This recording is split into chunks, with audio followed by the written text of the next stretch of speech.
This YouTube channel is all about helping you to speak up with confidence. And in this first video, to get things underway, I'm talking about why speaking up for yourself is so important and yet can be so hard to do.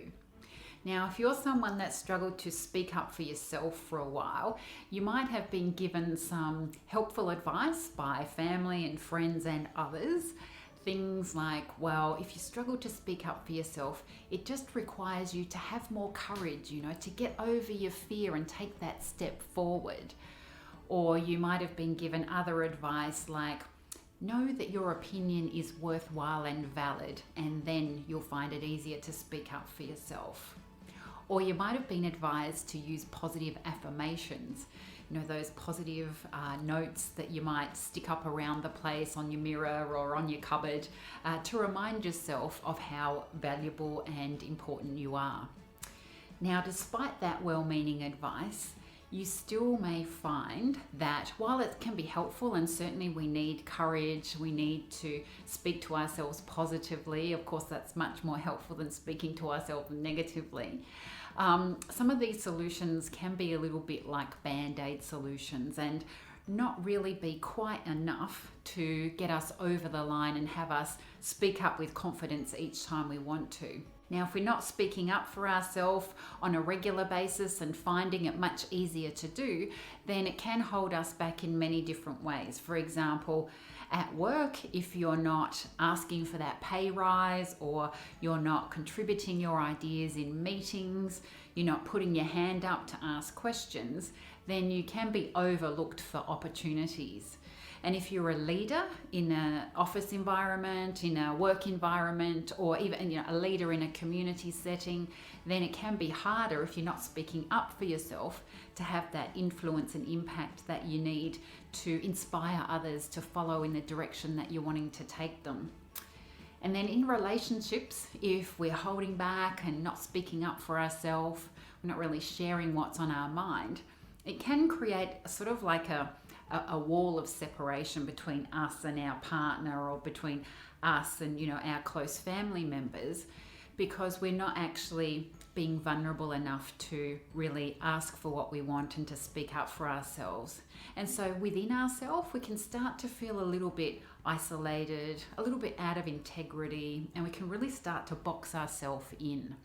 So these are kind of immediate and longer term and short term consequences of the struggle to speak up for yourself.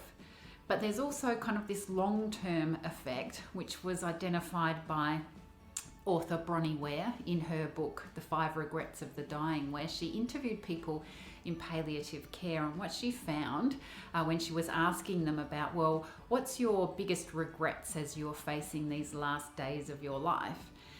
And the number one regret of the dying was that people wished they'd had the courage to live a life truer to themselves and not the life that others expected of them. And of course, one of the keys to living a life on our own terms is to speak up for ourselves, to ask for what we want, and to really be in control of the direction of our lives. So speaking up for ourselves is really, really important. And it's also one of the ways that we can be authentically self-expressed. And that's really important when it comes to satisfying the needs of our soul. Now, why can speaking up for yourself and asking for what you want be so hard to do?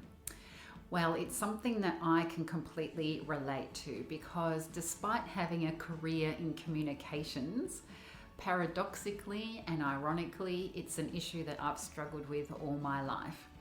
Now, one of the things that I did as a kid, and one of the things that I still do actually, is keep a bit of a diary and a bit of a journal. Not every day like I used to. When I first got my diary, the first diary I got when I was 10 years old from my auntie, started a daily diary writing habit that lasted 4 years straight without stopping. I'm not quite that obsessive now, but this is my 1-year diary from 1981. Now, on January the 8th in 1981, I put this entry in. I finally asked Mum if I could get a new pair of jeans. At last. It takes all my nerve to do that, and I don't know why.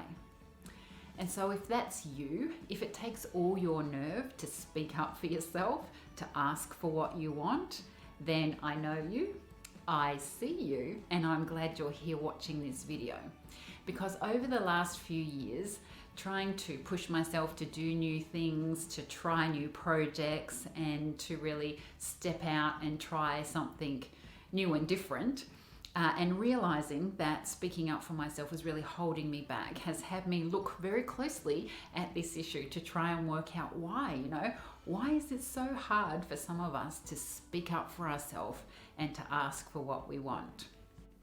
And what I have found is that when we struggle to speak up for ourselves, when we hold back and hesitate, it can mean that we're stuck in what I call the not speaking up spin cycle, going around and around and around and finding it really hard to get out.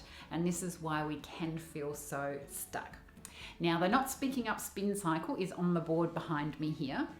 So I thought I'd explain that because it's a cycle that we can go around and around and around in, and it can be one way to explain why it can be so hard to speak up for yourself.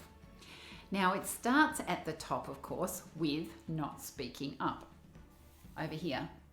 And when we're not speaking up, we're not sharing what's on our mind, we're not contributing our thoughts and our ideas, then what can happen is we get this sense of frustration because we're holding back. Now, if we don't take action, that frustration can lead to anger and eventually resentment, which is this grrr face down the bottom here. Now, the reason why these unwanted feelings don't actually propel us to take action is because we find excuses not to, which is the next part of the cycle over here.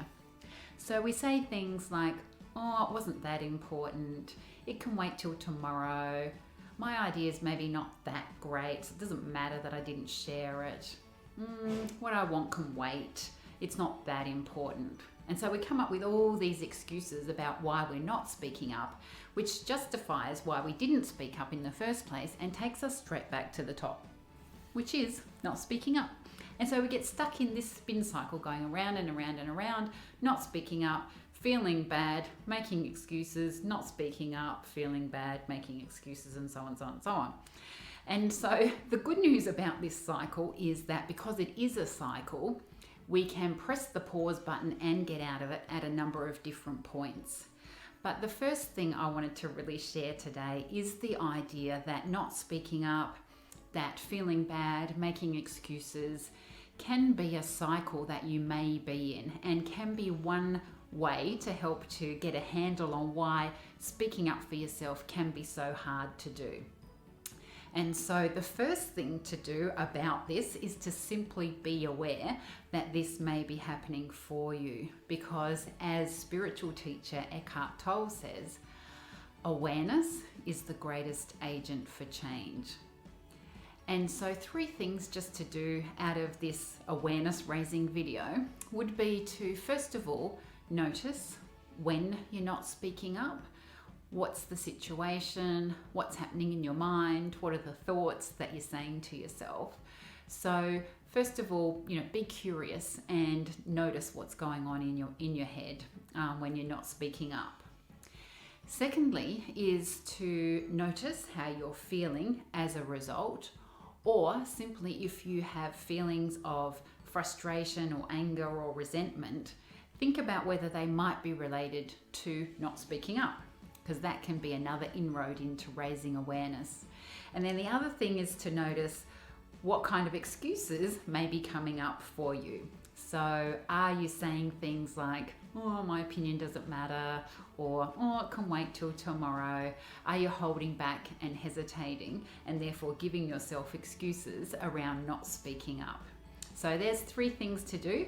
I hope that was helpful in terms of raising awareness around why speaking up for yourself can be so hard, and just a couple of key starting points to start to really give you inroads into how to start breaking down this cycle. And in future videos, I'll give you some more tips around how you can start to really break down some of the things that feed the spin cycle, how you can start to break some of those connections in there, and start to really build your personal power to find it much easier to speak up for yourself both now and ongoingly into the future, and to really help you move from that sense of stuckdom to much more freedom so that you can live your life much more fully self-expressed.